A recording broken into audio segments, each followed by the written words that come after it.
এই রাজ্যে বহু কেলেঙ্কারি হয়েছে, বহু দুর্নীতি হয়েছে, তাই এর তদন্ত হওয়া উচিত। দোষীদের দৃষ্টান্তমূলক শাস্তি দেওয়া উচিত। সোমবার পশ্চিম মেদিনীপুর জেলার গোয়ালতোড় এলাকায় বিজেপির সদস্য সংগ্রহ অভিযানে এসে সংবাদ মাধ্যমের মুখোমুখি হয়ে এমনটাই মন্তব্য করলেন প্রাক্তন রাজ্য সভাপতি তথা দাপুটে বিজেপি নেতা দিলীপ ঘোষ। অন্যদিকে আলু ব্যবসায়ীদের ধর্মঘট নিয়ে এবার মুখ খুললেন দিলীপ ঘোষ।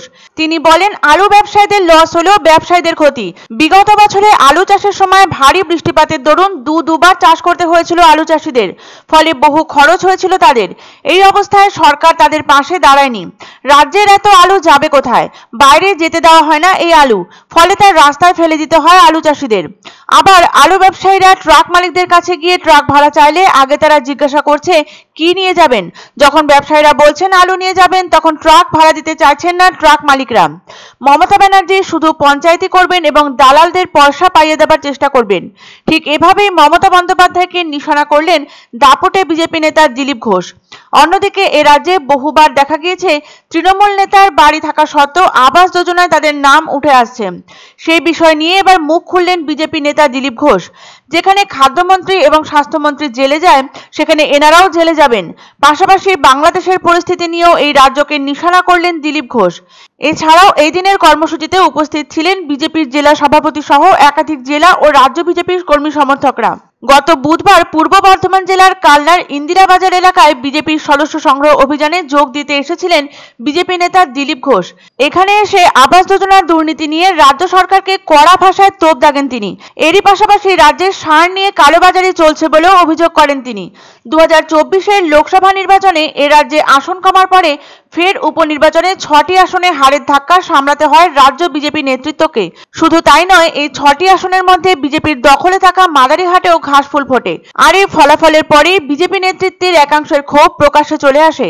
যদিও বিজেপি নেতা দিলীপ ঘোষ বলেছেন, উপনির্বাচনে সাধারণত এই ধরনের ফলই হয়ে থাকে। রাজ্যের যে সরকার থাকে তারাই উপনির্বাচনে জিতে থাকে, ফলে এই ফল নিয়ে চিন্তার কিছু নেই। বিজেপির নতুন উদ্যমে তৈরি হচ্ছে 2026 সালের নির্বাচনের লড়াইয়ের জন্য।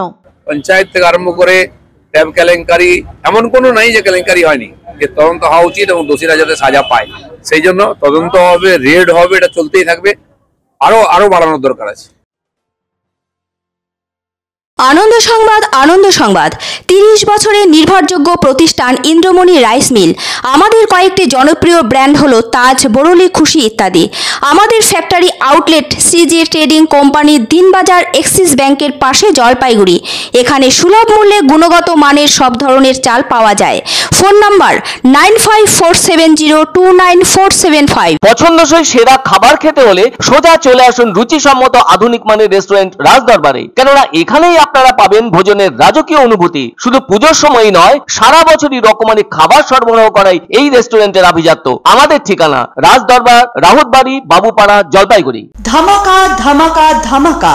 সানরাইজ মার্বেলের নতুন শোরুম শীঘ্রই আসতে চলেছে জলপাইগুড়ি গৌরীয় মঠের পাশে নতুন করলা সেতুর কাছে।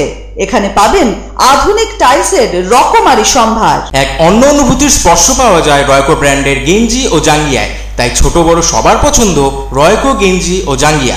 প্রস্তুতকারক জয়মনি হোশিয়ারি, কলকাতা।